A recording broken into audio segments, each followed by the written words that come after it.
टिहरी से बेहद ज्यादा चौंकाने वाली खबर आई है। यहां बूढ़ा केदार इलाके में एक बार फिर से तबाही मच गई है। तिनगढ़ गांव के ऊपर हुई भारी बारिश के बाद कई टन मलबा आ गया। बाढ़ की तरह बहता हुआ ये मलबा गांव तक पहुंचा और फिर 12 से ज्यादा घरों पर ये मलबा आ गया। इसमें कई घर बर्बाद हो गए। हालांकि ये पूरा वाकया दिन का है। दिन का वक्त होने के चलते लोगों ने अपने घर से बाहर निकलकर जान बचाई, लेकिन भारी नुकसान यहां हुआ। तस्वीरें हैरान करने वाली हैं। आप न्यूज़ 18 पर एक्सक्लूसिव वीडियो देख रहे हैं, जो कि हैरान करने वाला वीडियो है।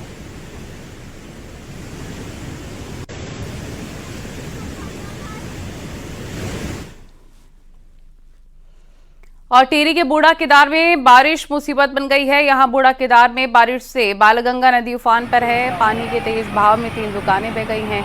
बालगंगा नदी कहर बरपा रही है, जिससे लोगों में भी खौफ है। तस्वीरें बहुत ज़्यादा डराने वाली हैं। एक्सक्लूसिव वीडियो देख रहे हैं आप न्यूज़ 18 पर। तस्वीरें देखिए, बारिश के बाद किस तरह के हालात हो गए हैं। 3 दुकानें ध्वस्त हो गई हैं। ये देखिए कैसे नदी में समा गई हैं। भारी बारिश की वजह से 3 दुकानें अस्त व्यस्त जनजीवन हो गया। लोगों का काफ़ी नुकसान हो रहा है।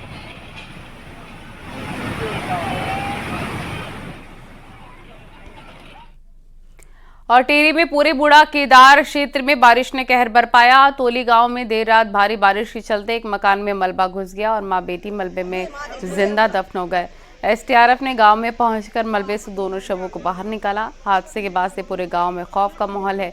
बताया जा रहा है कि मकान के पीछे बारिश के भूस्खलन हुआ और मलबा मकान की दीवार तोड़कर अंदर घुस गया, जिससे 2 लोगों की मौत हो गई। रात में हम न सोती हैं न खाती हैं। पूरी रात हम पूरी जन सन सब बच्चा कच्चा सब हम ऐसी स्थिति में है। बहुत परेशानी। अभी कहाँ जा रहे हो आप? अब कहाँ जाने, हमने कहा ना दूसरे गांव में जाएंगे। वहाँ कोई कोई रिश्तेदार में जाएंगे, कोई दूसरे पड़ोसी गांव में। बहुत दिक्कत है। वहाँ मकान टूट जाए तो हम तब जहाँ रात बहुत परेशान रहे हम। बच्चे बच्चे सब दूसरे के घर पे जा रहे हैं। तो अभी भी खतरा बना हुआ है। खतरा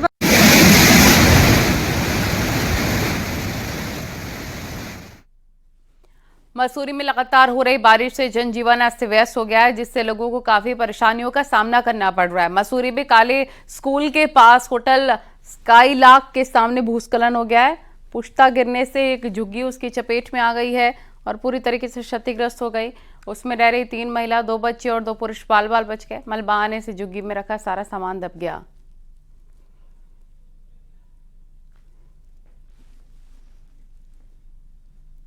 केदारनाथ हाईवे पर भारी भूस्खलन हुआ। सोनप्रयाग से कुछ दूरी पर पहाड़ी का आधा हिस्सा टूटकर सड़क पर आ गया। तस्वीरों में साफ देखा जा सकता है कि पहाड़ी से कैसे पत्थर और बोल्डर नीचे गिर रहे हैं। गनीमत रही कि जब भूस्खलन हुआ उस समय सड़क पर कोई था नहीं तो बड़ा हादसा हो सकता था। केदारनाथ हाईवे पर बारिश के बाद कई जगह पर भूस्खलन हो रहा है।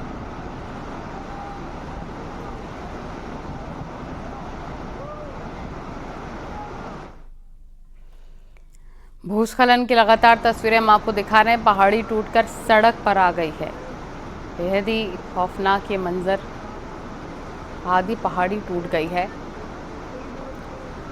सोनप्रयाग के पास ये भूस्खलन हुआ है।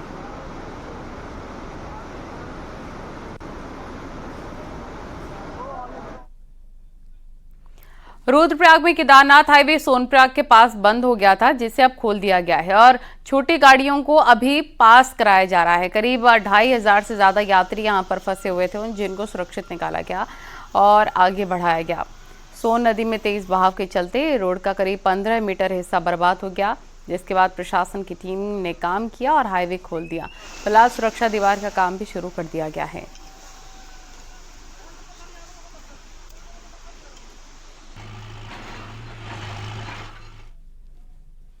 उत्तरकाशी में गंगोत्री हाईवे पर जगह जगह पहाड़ी से पत्थर गिरने का खतरा बना हुआ है और हेलगू गाड़ की ये तस्वीरें हम आपको दिखाएंगे। पहाड़ी से लगातार पत्थर गिर रहे हैं। बारिश की वजह से कई जगह भूस्खलन हो रहा है। हेलगू गाड़ के पास पत्थर आने से काफ़ी देर तक हाईवे बंद रहा, जिसके बाद बीआरओ की टीम ने रास्ते को खोला है। हाईवे अभी खुला हुआ है, लेकिन पहाड़ी से पत्थर गिरने का खतरा लगातार बना हुआ है।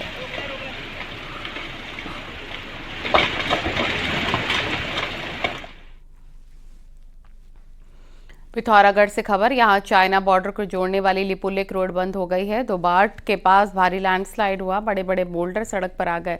सड़क को खोलने में प्रशासन की टीम जुटी हुई है, लेकिन बड़े बोल्डर को रोड से हटाने में काफी वक्त लग सकता है।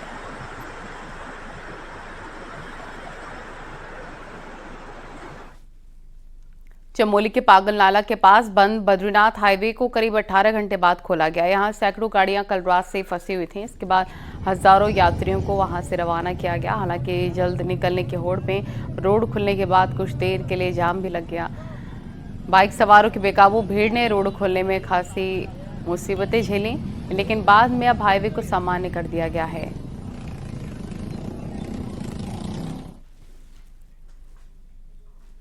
उत्तरकाशी में लगातार बारिश से गंगा नदी का जलस्तर बढ़ा हुआ है। गंगोत्री में गंगा नदी खतरे के निशान से ऊपर बह रही है। नदी में पानी बढ़ने से गंगोत्री धाम के सभी घाट डूब गए। वीआईपी रास्ता भागीरथी शिला तक नदी का पानी आ गया है। सुरक्षा को देखते हुए एसडीआरएफ और पुलिस टीम मौके पर तैनात है। जिले में लगातार बारिश हो रही है और नदियों के साथ बरसाती नालों का जलस्तर भी बढ़ा हुआ है। नदी किनारे रहने वाले लोग दहशत में हैं।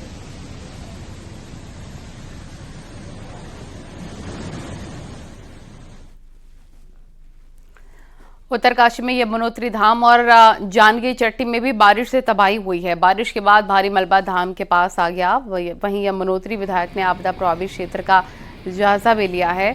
छोटे दुकानदारों को हर संभव मदद का आश्वासन दिया गया। आपको बता दें, यमुना नदी के जलस्तर बढ़ने से करीब 60 छोटी दुकानों का सामान पूरी तरह से बह गया था। यहाँ पे जब बारिश आई, बाढ़ आई, जोर से बोला, तो वहाँ पे बहुत नुकसान हुआ। जैसे हमारे वहाँ पे बारदाना था, रजाई गद्दे थे और होटल का बारदाना था, और जैसे हमारे खच्चर थे उनका जो रहने की व्यवस्था था सारे बह गए। वहाँ पे कुछ बचा नहीं, सारे बह गए। उनके लगभग 60-70 दुकानों का सामान, पूरा सामान बह गया है और उनको आर्थिक रूप से बहुत ज़्यादा नुकसान हुआ है। और यहाँ पे एरीगेशन डिपार्टमेंट को, सिंचाई विभाग को बोल दिया गया है कि यहाँ पे जल्द से जल्द इसका आंकड़न तैयार करके शासन। दिल्ली में आज नीति आयोग की मीटिंग हुई, जिसमें मुख्यमंत्री पुष्कर सिंह धामी भी शामिल हुए। मीटिंग में सीएम धामी ने हिमालय राज्यों के लिए अलग और विशेष नीतियां बनाने की मांग की। सीएम धामी ने कहा, ऊर्जा की जरूरतें पूरी करने के लिए 25 मेगावाट से कम क्षमता की जल विद्युत परियोजना की मंजूरी राज्य को ही दी जाए। साथ ही लघु विद्युत परियोजना के निर्माण के लिए 24% कैपिटल सब्सिडी को पूर्वोत्तर के साथ हिमालय राज्य में भी लागू करने की मांग की। इसके अलावा सीएम धामी ने पीएम कृषि सिंचाई योजना में लिफ्ट इरिगेशन को भी शामिल करने की मांग की है।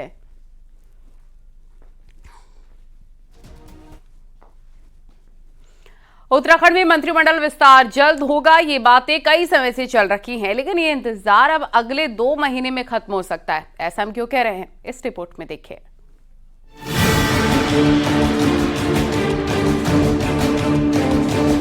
साल 2022 में बनी राज्य की धामी सरकार का कार्यकाल अब आधा हो चुका है। ऐसे में सीएम पुष्कर सिंह धामी अपने मंत्रिमंडल का विस्तार कब करेंगे या वो मंत्रिमंडल का विस्तार क्यों नहीं कर रहे हैं, ये सवाल रहस्य बना हुआ है। लेकिन इस बीच बीजेपी के प्रदेश प्रभारी दुष्यंत गौतम ने बड़ा संकेत दिया है। गौतम ने अगले 2 महीने मंत्रिमंडल विस्तार और दायित्व बंटवारे के लिए बेहद अहम करार दिए।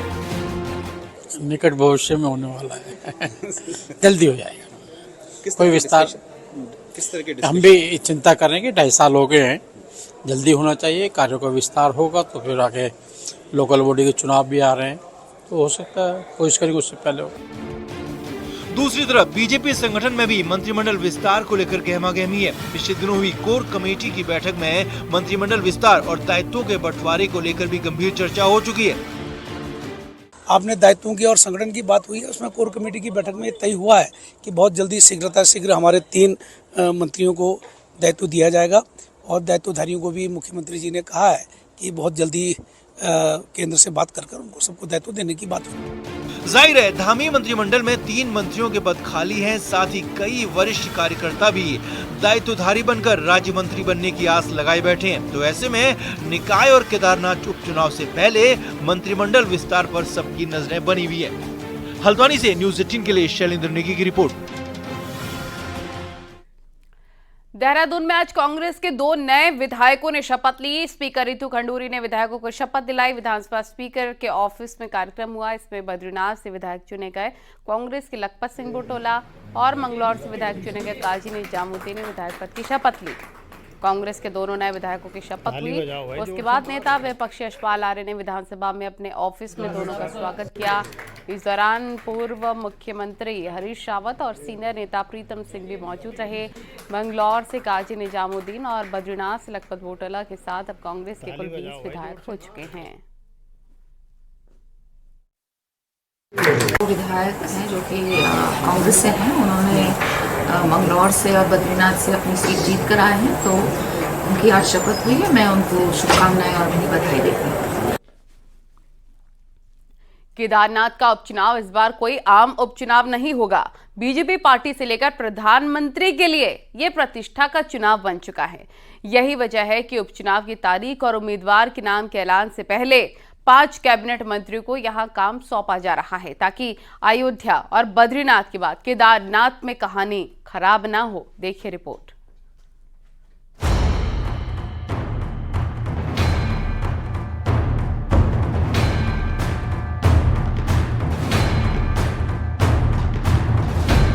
दस जुलाई को केदारनाथ के विधायक शैला रानी रावत का निधन हुआ और अभी 20 दिन भी पूरे नहीं हुए हैं, पर केदारनाथ का उपचुनाव इस बार बीजेपी के राष्ट्रीय चुनाव जैसा बन चुका है। केदारनाथ में बीजेपी किसी भी सूरत में जीत चाहती है, ताकि अयोध्या और बद्रीनाथ की हार में केदारनाथ का नाम ना जुड़े। बीजेपी कितनी टेंशन में है, ये इस बात से समझा जा सकता है कि एक उपचुनाव में 5 कैबिनेट मंत्रियों की ड्यूटी लगाई जा रही है।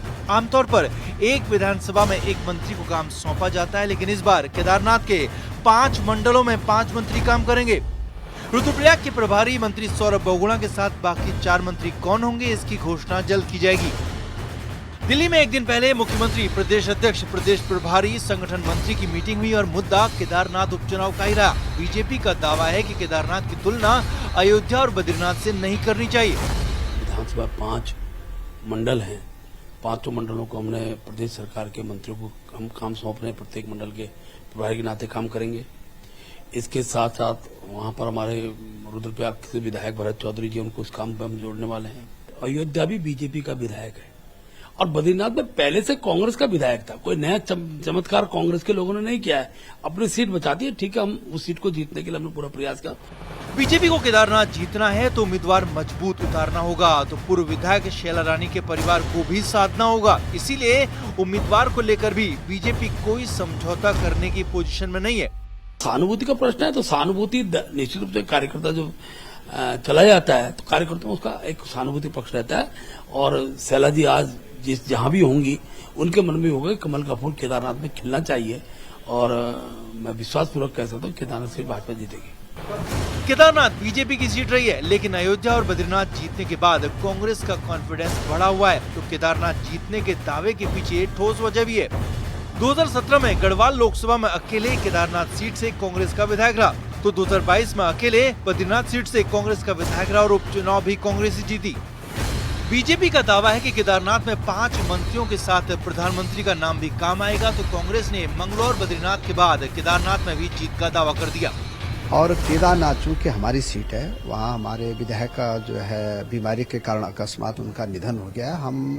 मैं फिर कह रहा हूँ कि हम रिकॉर्ड मतों से वहाँ जीतेंगे और संगठन का जो भी आदेश होगा उसका पालन किया जाए। मंगलौर में भी हार मिली और जिससे बद्रीनाथ में एक युवा नौजवान को जनादेश मिला है, तो मेरा मानना है कि बद्रीनाथ और मंगलौर के बाद हम इन पर भारी पड़ेंगे, 21 पड़ेंगे हम। केदारनाथ की विधायक शैला रानी रावत का निधन और दिल्ली में केदारनाथ मंदिर का शिलान्यास एक ही दिन हुआ, यानी उपचुनाव और विवाद की शुरुआत एक साथ हुई है। तो ऐसे में केदारनाथ उपचुनाव इस बार आम उपचुनाव नहीं बल्कि राष्ट्रीय चुनाव जैसा होगा। देहरादून से न्यूज़ 18 के लिए दीपांकर भट्ट की रिपोर्ट।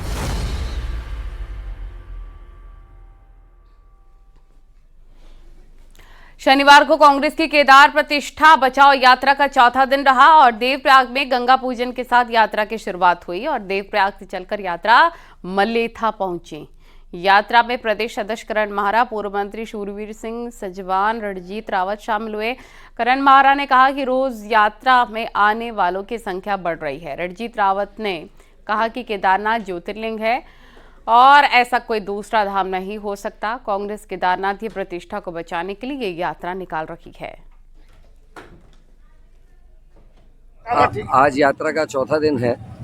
आज हम देवप्रयाग से मलेथा तक पैदल जा रहे हैं। अभी ये भोजन काल है, सभी लोग साथ में बैठ के यहाँ भोजन करेंगे और कल मलेथा से फिर श्रीकोट तक, श्रीनगर होते हुए श्रीकोट तक ये यात्रा जाएगी। कांग्रेस की केदारनाथ प्रतिष्ठा रक्षा यात्रा आज पहुंची है अलकनंदा और मां भगवती के संगम और गंगा के उद्गम स्थल 5 प्रयागों में से एक पूज्य प्रयाग देवप्रयाग में। और हम कहना चाहते हैं कि जो केदारनाथ में सोने को चोरी करके वहाँ पीतल लगाया गया है, सरकार तत्काल उन संबंधितों के खिलाफ कार्रवाई करे। कांग्रेस की केदार प्रतिष्ठा बचाओ यात्रा के 4 दिन हो चुके हैं तो विवाद अब आतंकवाद, साजिश और खुफियागिरी तक पहुंच चुका है। कांग्रेस ने आरोप लगाया कि राहुल गांधी से डरी बीजेपी पूरी यात्रा को खुफियागिरी करवा रही है और कांग्रेस के लोग आतंकवादी नहीं हैं, तो बीजेपी ने साजिश की बात मानी और राहुल गांधी पर हमले के बजाय स्वागत किया है।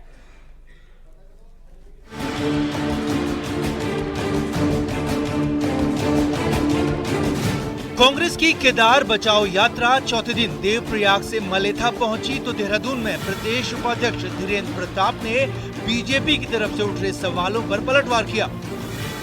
कांग्रेस ने कहा कि राहुल गांधी के आने की बात से बीजेपी के पैर कांप रहे हैं, सरकार पूरी यात्रा की खुफियागिरी करवा रही है और कांग्रेस कोई आतंकवादी संगठन नहीं है। दूसरा, प्रधानमंत्री नरेंद्र मोदी को सुप्रीम कोर्ट के एक्टिव जज से सोना चोरी होने की जांच करवानी चाहिए। दिल्ली का बुराड़ी सबसे गंदगी वाला इलाका है, इसीलिए वहां बन रहे केदारनाथ मंदिर से शिला वापस लानी चाहिए। यात्रा से विचलित होने लगे हैं। फिर मेरा आरोप है भाजपा सरकार पर, इस यात्रा की खुफिया गिरी कराई जा रही है। जब मैं जा रहा हूं तो पुलिस वाले हमसे पूछने आ रहे हैं, ये जानते हैं कि पार्टी के लीडर हैं, कह रहे कौन कौन से विधायक आए हैं। कल 3 बार मेरे पास पुलिस के लोग आए कि साहब कौन कौन जा रहे हैं। मैंने कहा इससे आपको क्या मतलब है कि किस किस से जा रहे हैं। अभी मैंने आज इसकी वजह से जो प्रेस वार्ता की उसकी कॉपी एलआईयू को भेज दिए। ये कांग्रेस कोई आतंकवादी संगठन नहीं है, हम गांधीवादी संगठन, आप हमारी क्या खुफियागिरी कर रहे हैं। कांग्रेस ने सवाल उठाए तो बीजेपी ने भी पलटवार किया। बीजेपी प्रदेश अध्यक्ष महेंद्र भट्ट ने कांग्रेस की पैदल यात्रा को, केदारनाथ यात्रा को खराब करने की साजिश बता दिया तो कैबिनेट मंत्री प्रेमचंद अग्रवाल ने किसी तरह की खुफियागिरी से इनकार किया और राहुल गांधी के स्वागत की बात कही। कुछ लोग जानबूझकर कर रहे हैं और उस वातावरण को कराने में का जो उद्देश्य है वो केवल उत्तराखंड की यात्रा को प्रभावित करना है। केदारनाथ जी के प्रति एक प्रकार से अनास्था का भाव खड़ा करने को कांग्रेस इसको प्रयास कर रही है, नहीं होती। आज मेरा सीधा आरोप है ये यात्रा उत्तराखंड की 4 धाम यात्रा में केदारनाथ की यात्रा को प्रभावित करने का बहुत बड़ा षड्यंत्र है और इसका जवाब नहीं कि किसी भी प्रकार से कोई खुफिया गिरी सरकार की तरफ से या किसी तरफ से की जा रही है। हाँ, इतना जरूरी है दुष्प्रचार करके उसको, उस यात्रा को एक प्रचार की दृष्टि से लाभ लेने का काम ये कर रहे हैं। जहां तक राहुल गांधी की बात आपने की है, वो आए, हम उनका स्वागत करते हैं। कांग्रेस की केदार यात्रा का समापन 4 अगस्त को केदारनाथ में होगा और जैसे जैसे ये यात्रा आगे बढ़ रही है, वार पलटवार तेज होता जा रहा है। केदारनाथ मंदिर का मुद्दा छोड़ने को कांग्रेस तैयार नहीं है और हिंदुत्व की बात करने वाली बीजेपी इसे मुद्दा बनने नहीं देना चाहती है। देहरादून से न्यूज़ 18 के लिए दीपांकर भट्ट की रिपोर्ट। पिथौरागढ़ के धारचूला में नेपाली नागरिक से 22 लाख रुपए की बरामदगी के मामले का खुलासा हो गया। नेपाली नागरिक के 22 लाख रुपए एसबीआई की मुवानी ब्रांच से चोरी करके लाया था। इसी दिन नेपाली नागरिक ने एक और चोरी की घटना को अंजाम दिया। इसके बाद वो धारचूला के इंटरनेशनल पुल से 22 लाख की नकदी के साथ नेपाल जा रहा था, लेकिन पुल में चेकिंग के दौरान नेपाली नागरिक एसएसपी के हत्थे चढ़ गया। एसएसपी ने पूरे आरोपी को पुलिस के हवाले कर दिया और पुलिस ने जांच कर अब पूरे मामले का खुलासा किया है। तो बरामद की गई है वो हमारे थाना थल क्षेत्र अंतर्गत एसबीआई मुआनी की शाखा से चोरी किया गया है। जो कि उस दौरान उसने एक और घटना को अंजाम दिया था जिस दिन ये चोरी करी। वहीं बगल में एक सुनार है जिनके घर से उन्होंने फोन की भी चोरी की है। इस तरह व्यक्ति द्वारा 2 घटनाएं एक ही दिन में कारित की गई, डाला गया। अब इसको बचाने के लिए करोड़ों की योजना तैयार होने लग गई है।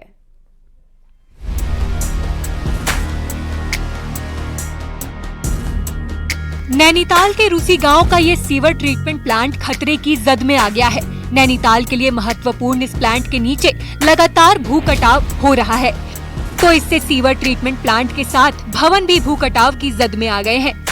बारिश के दौरान पिछले 2 सालों से लगातार मिट्टी के कटाव होने से शौलिया के साथ अन्य गाँवों पर भी खतरा इससे बन गया है, तो करोड़ों खर्च करने के बाद इसको बचाने की चुनौती भी बन रही है। हमको जैसे इतना पैसा इसमें करोड़ों रुपया खर्च कर दिया है, लेकिन अब इसमें जैसे कह रहे सुनने में आ रहा है कि पेट्रोल डंगर इसको शिफ्ट करा जा रहा है, तो इतना पैसा लगने के बाद कल के दिन हमारे गांव में भी काफ़ी खतरा हो गया। शासन प्रशासन को इसमें जागना पड़ेगा।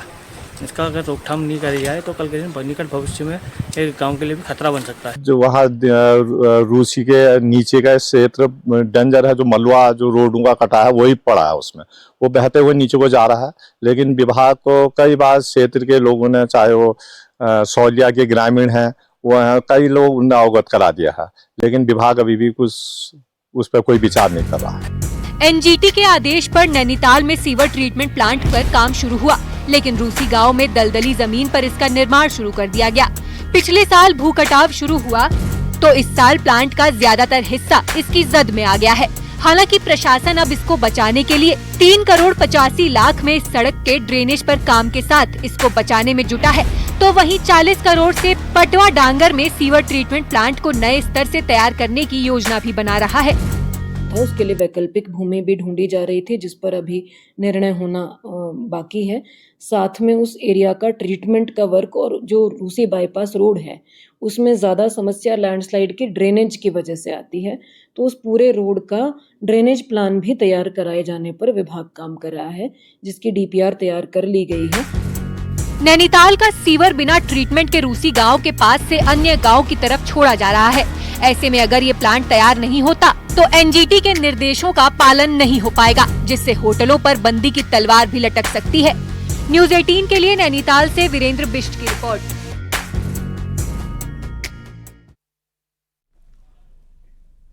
और अब आपको दिखाते हैं पहाड़ टॉप 10 न्यूज। हरिद्वार में कावड़े मेले के दौरान हर की पैड़ी क्षेत्र से अवैध शराब का बड़ा जखीरा बरामद हुआ। अंग्रेजी और देसी शराब के 750 पौवे और बियर के केन बरामद। पौड़ी पुलिस ने अपनी मां की पीट कर हत्या करने वाले कलयुगी बेटे को गिरफ्तार करके जेल भेजा। देहरादून में ज्वेलरी शोरूम में 20 करोड़ की चोरी के मामले में एक और आरोपी को एसटीएफ ने बिहार के वैशाली से गिरफ्तार किया। अल्मोड़ा के लमगड़ा में पुलिस ने कई खेतों में भाग की खेती को नष्ट किया और नशे के लिए खेती नहीं करने का अल्टीमेटम दिया। विकासनगर में साहिया कुवानू सड़क भारी बारिश के चलते बंद हो गई। सड़क पर मलबा आने से रोड बाधित। बागेश्वर में घिंगारू तोला में एसबीआई बैंक के पीछे की दीवार गिर गई। वहां पर मौजूद एक शख्स ने भागकर अपनी जान बचाई। बागेश्वर के मंडल सेरा में जल जमाव से परेशान लोगों ने बीजेपी ऑफिस पहुंचकर विधायक पार्वती दास का घेराव किया। जल समस्या दूर करने की मांग की। रामनगर के कॉर्बेट से लगे टेरिटोरियल डिवीजन में इन दिनों हरण, बहेड़ा, आंवला, जामुन, आम, अमरूद जैसे फलदार वृक्षों के बीजों का रोपण किया जा रहा है। गढ़वाल मंडल के मुख्यालय पौड़ी में कमिश्नर समेत कई अन्य मंडलीय अधिकारियों के नहीं बैठने से नाराज लोगों ने आज प्रदर्शन किया। केदारनाथ को लेकर जारी विवाद के बीच अल्मोड़ा में कांग्रेस ने बीजेपी नेताओं के लिए बुद्धि शुद्धि के लिए यज्ञ किया।